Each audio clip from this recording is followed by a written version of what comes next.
Welcome to the deep dive. Today, we're really tackling some huge questions, aren't we?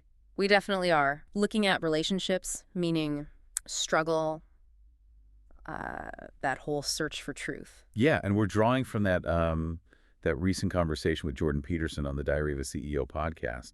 Quite a wide-ranging discussion. It really was. So our aim here is to sort of pull out the key insights. Right, cut through the noise, find the surprising bits, maybe some challenging ideas too, and just make them understandable, relevant for you listening. Because it gets pretty philosophical, psychological, even deeply personal at times, really grappling with those big life questions. Okay, so let's jump right in. The first big theme that came up was this feeling. Mm-hmm. It feels very current, Mm-hmm. that the modern world is just increasingly individualistic. Right. And Peterson's take is, well, individualism isn't all bad, but it can lead to feeling alienated, fragmented. Isolated. Exactly. He makes this point that the whole liberal experiment of focusing on the individual, it kind of needs a solid foundation underneath it. Like shared values, the Yeah. structure. Yes, what he calls a conservative foundation. And when that gets shaky, well, You get things like the culture wars we're seeing. Makes sense. and he really pushes back on the idea that identity is just personal, internal. He sees it as hierarchical, nested. Nested. How so? Well, you're not just you're you as a spouse, maybe a parent, part of a community, a nation. Hmm. He even talks about a metaphysical level. So all these layers exist at the same time. It's not just about introspection. Precisely. And this links directly to mental health, which is fascinating. He suggests well-being isn't just about your thoughts lining up neatly inside your head. Okay. It's more about the harmony or, the disharmony between these different social layers of who you are.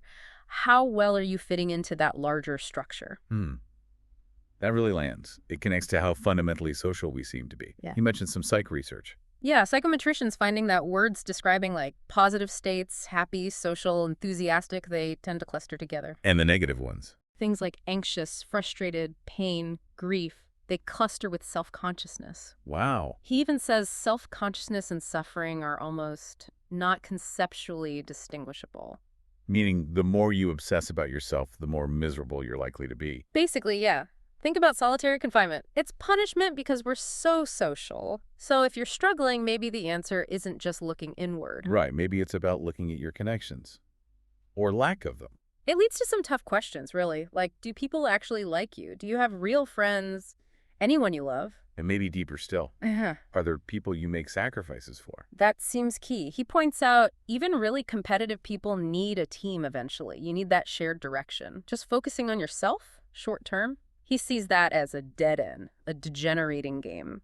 Okay, so if the world feels fragmented and identity is layered and social, what's the way forward? How do you find meaning in all that? He offers two main orientations, let's say. Okay. One is looking outward, actively doing things for other people. Service, essentially. Yes.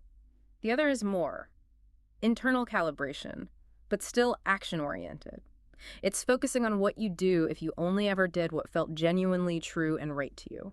And he calls that second one the religious orientation, right? Towards truth and rightness. He does. Even if we don't fully grasp the highest good, whatever that is, he argues we usually know when we're doing something wrong. And every action we take is aimed at something we see as good. Even if it's just, I want this cookie right now. Exactly. You can't really act without some concept of good, however small, unless, as he notes, you're in a really dark place actively aiming for destruction, which is rare.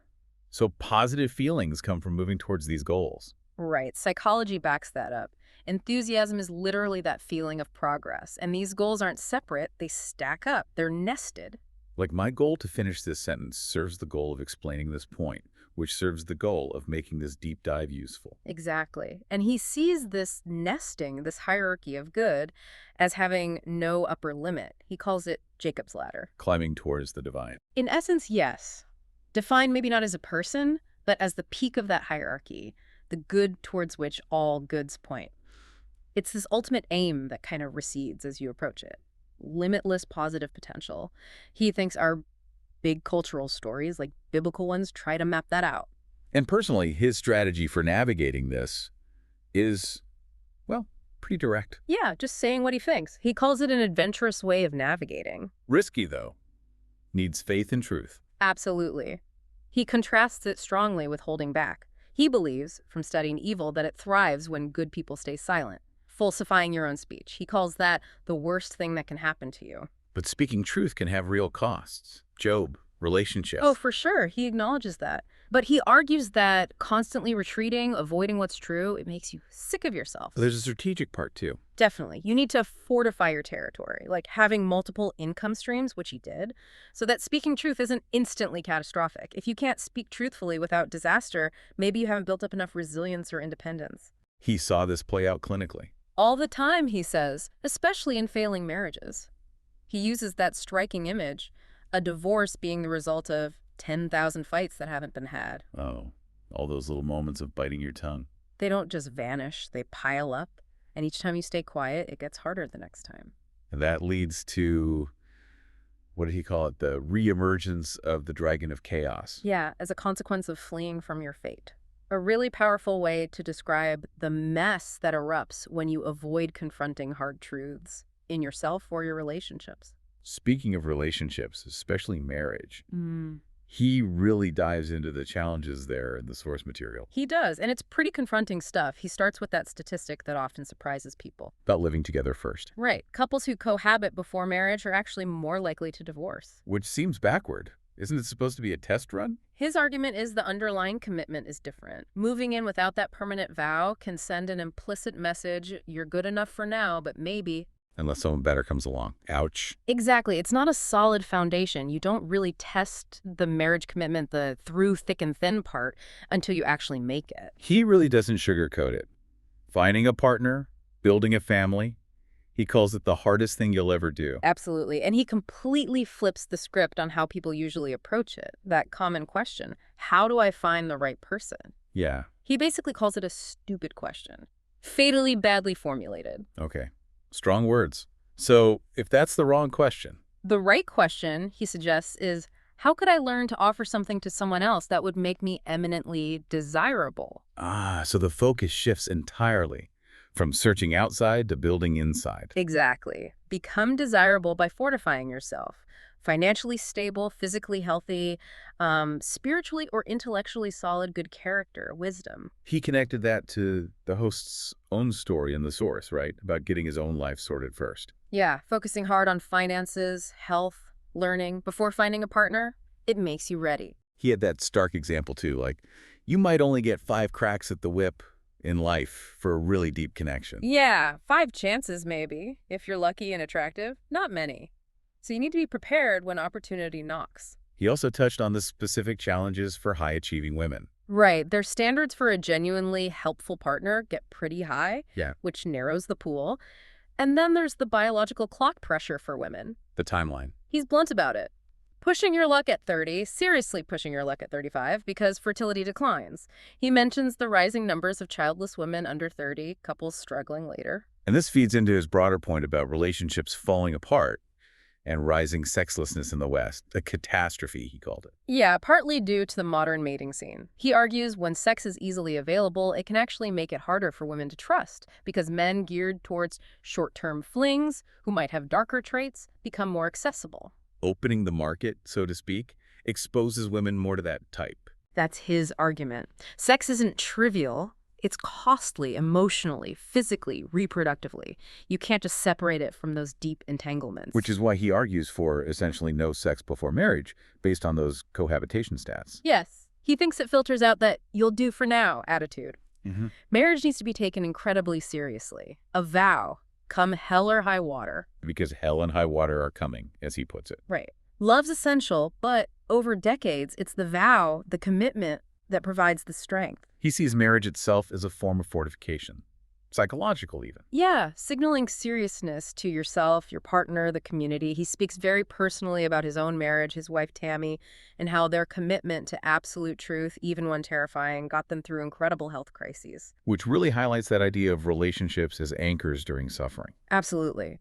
And it ties back to that memory the host shared about seeing his father's marriage as a trap. Peterson validates exploring that memory image. Facing those deep-seated patterns, however scary that journey into the past feels, is crucial to avoid repeating them. People fight like hell in their relationships, he says. To avoid getting to the bottom of something, because it feels like surgery without anesthetic. Exactly. That journey into the abyss of conflict. It's tough. And that brings us back to those 10,000 fights not had. Right. When issues aren't faced, they fester. He uses that Dante's Inferno analogy going down into the relationship's core issues where you often find betrayal lurking, past hurts maybe, or fundamental incompatibilities never addressed. So how do you even begin to heal something that deep? Step one, he says, is both partners have to genuinely want to fix it. Setting the aim. He uses this metaphor, wanting to play forever in God's heavenly garden. Which means? Creating a safe, bounded space like a secure relationship where genuine, voluntary, joyful play can happen. Play seems like an odd word in conflict.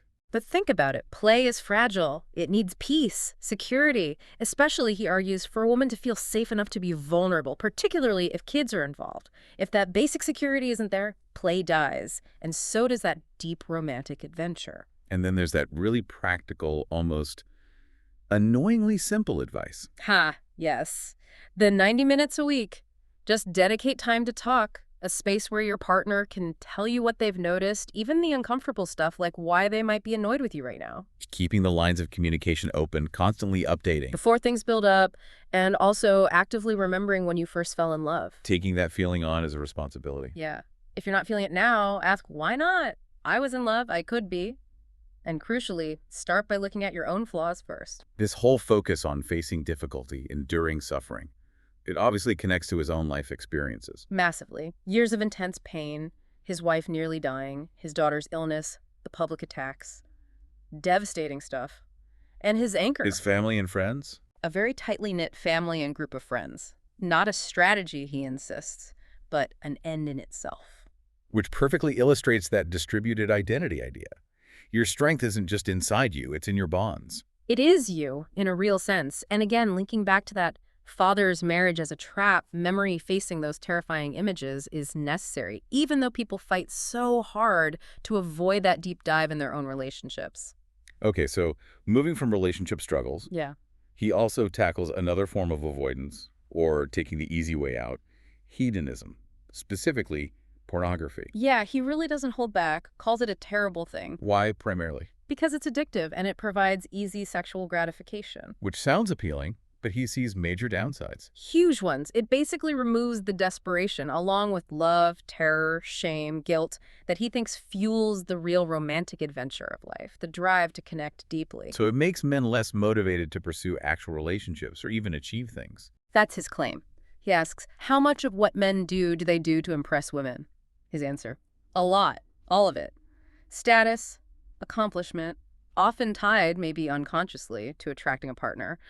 Porn circumvents that whole demanding process. He talks about its history, its massive chunk of internet traffic. And links it to rising sexlessness, especially among young people worldwide. And his core criticism seems to be, it doesn't actually feel good. Not in a meaningful way. There's nothing heroic about it. It's not an accomplishment. He sees it as violating the very spirit of relationship, adventure, romance, even life itself. People should be angry, he says, outraged by its impact. Policy is tricky, he admits. Yeah, he prefers voluntary change over forced rules generally, but he feels there's a moral failure, adults not protecting kids from this stuff. For someone struggling with it or other hedonistic traps, what's the advice? Very practical. Write down exhaustively everything you think it might be doing to you. Then look at that list and ask, is that what I really want? And then write down what you want instead. So it's about making the long-term cost really clear compared to the short-term buzz, understanding the why behind wanting to stop. Exactly. He frames it as a battle. Giving in often comes with that thought, what the hell? A phrase he connects to, well, hell itself. He challenges men. Is that furtive, second-rate pattern what you want? Does it fit any ideal of heroic masculinity? No, probably not. And he warns about AI making it even worse. Oh, yeah. AI chatbots. Realistic simulacra. Giving the worst, weakest part of you exactly what it wants, with zero effort. He also links this to relationship boredom. Maybe it's not your partner. Maybe it's your own lack of imagination. An ideal partner should be inexhaustible. And this idea of hedonism isn't just corn, right? It's broader. Totally. Mindless scrolling, eating junk food when you know better. He sees it as medicine you take when you feel weak. It's that constant battle, immediate gratification versus long-term investment. The goal isn't no pleasure, though. Not at all. It's a harmoniously balanced life, like music.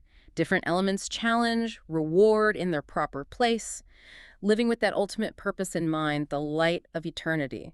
while focusing and aiming high right now across all those layers of your life. Which kind of brings us full circle back to finding a framework, values, beliefs.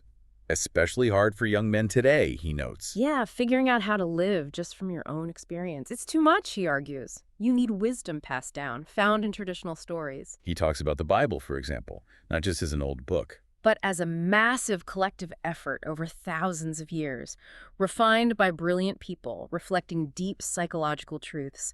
He notes overlaps with Greek philosophy, too, seeing Western culture as built on Athens, Jerusalem, and Rome. He believes we're guided by the spirit of meaning, our deepest instinct. Yes, and that these core stories tap into a deeper underlying reality. And a really strong point he makes. You can't just invent your own values. Right. He argues values are real, not arbitrary, not relative. For any game, a relationship, a society to be sustainable and playable long-term, the rules can't just be made up on the spot.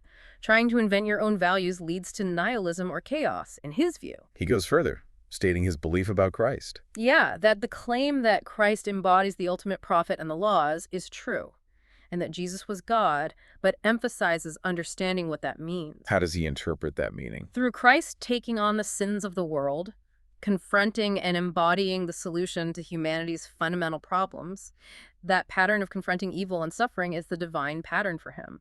The spirit of unlimited courage is a definition of the divine. So where do these values actually come from? Nature versus nurture, or something else? He kind of says both, like looking at the same thing from different angles. They emerge from social needs, but they're also built into our biology. Like Noah fearing the flood, is that just instinct or is it wisdom? Within a moral framework, fear can be wise guidance. So life becomes a quest. Yes. A meaningful, almost religious pursuit of truth, understanding. Like Joe Rogan questioning everything, or Elon Musk seeking truth to solve big problems. You move towards an answer, but the answer deepens as you go. And weathering storms, like public criticism. That just reinforces the need for bedrock principles and strong relationships, that distributed identity again, relying on something bigger than just yourself. He also had that striking thought about death.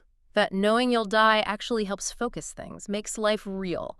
Ultimate scarcity creates value. And he shared some lessons from his own recent grief, losing his parents. Yeah. First, things last way less long than you think. Don't take anything for granted. Second, there's opportunity everywhere, even in grief, like families coming together, becoming stronger, which he saw happen. Lessons from his father. Simple but profound. Pay attention. And his mother. Hospitality as a core virtue. He described her as genuinely good, agreeable, feminine, but also incredibly tough. No negative memories. So wrapping up this deep dive, we've covered a lot of ground. We really have. From the challenges of meaning and connection today, to the need for facing hard truths, making sacrifices. Resisting that easy path of hedonism, wrestling with values, belief, the divine, through stories and seeking truth. And these aren't just abstract ideas. They're potential tools, frameworks for navigating your own life's challenges. It's suffering, and yeah, it's adventures too. So as a final thought to leave you with, something to ponder from the source material. Peterson states, I think we're built for maximal challenge. What might that idea mean for how you see yourself, and how could embracing that change the way you choose to live? Thank you for joining us on The Deep Dive.